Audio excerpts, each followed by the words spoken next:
Hello friends, welcome back to Skoulan. Many of you are confused with the uses of modals. So today, let us learn what are modal verbs. Modal verbs are used to express certain hypothetical conditions such as advice, capability or requests. They are used alongside a main verb to change its meaning slightly. Because they are auxiliary verbs, they can't necessarily be used on their own. Consider the difference between these two examples. I swim every Tuesday. Number 2, I can swim every Tuesday. The first example is a simple factual statement. The speaker in this example participates in a swimming activity every week on Tuesday. But in the second example, this uses the modal verb can. Notice how the meaning changes slightly. The speaker does not swim every Tuesday. They are saying they are capable of swimming every Tuesday if they need to. It's hypothetical.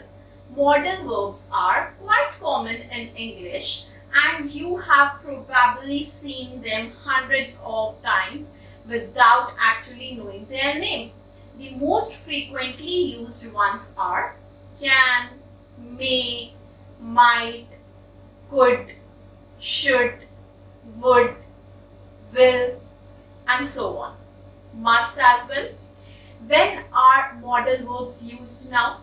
What special conditions do modal verbs show? Here is a full list of when to use modal verbs along with examples.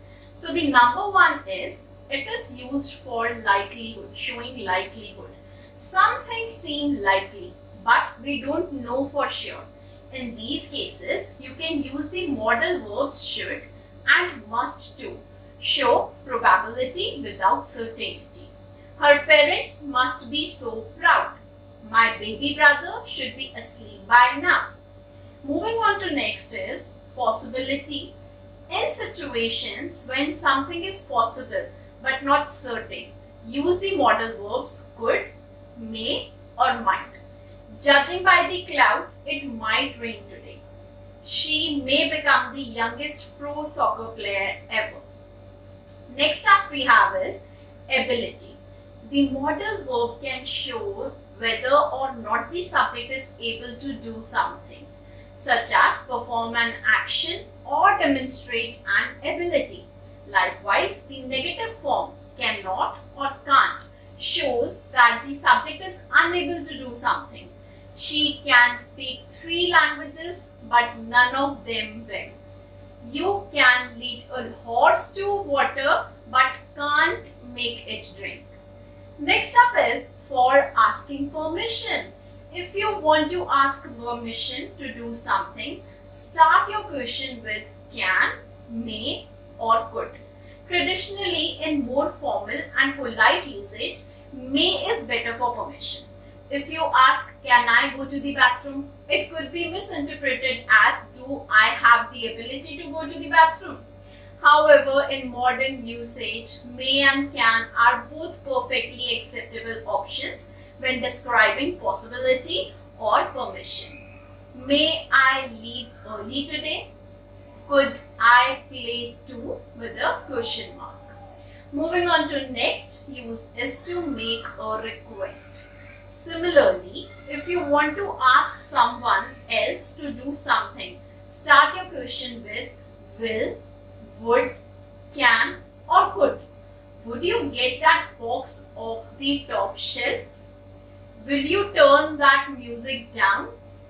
Moving on to next, number 6 is for suggestion or advice. What if you want to recommend something but not command it?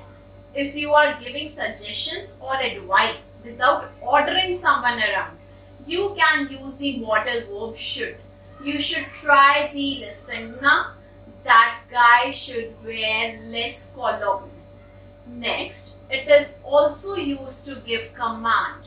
On the other hand, if you want to command someone, use the modal verbs must, have to or need to.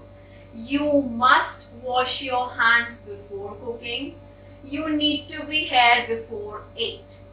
Further, we have obligation or necessity. Modal verbs can express a necessary action such as an obligation, duty, or requirement. Likewise, the negative form expresses that an action is not necessary. Use the same modal verbs as with commands: must, have to, or need to.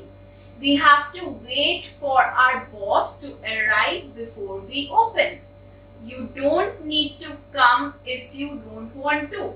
And the last but not least, it is also used to express a habit, to show an ongoing or habitual action, something the subject does regularly. You can use the modal verb would for the past tense and will for the present and future. The phrase used to is also acceptable if you are talking about a habit that no longer exists. When I lived alone, I would fall asleep with music. I will arrive early and leave late to every meeting. I hope you liked the video. Kindly subscribe our channel to get more videos like this. Thank you.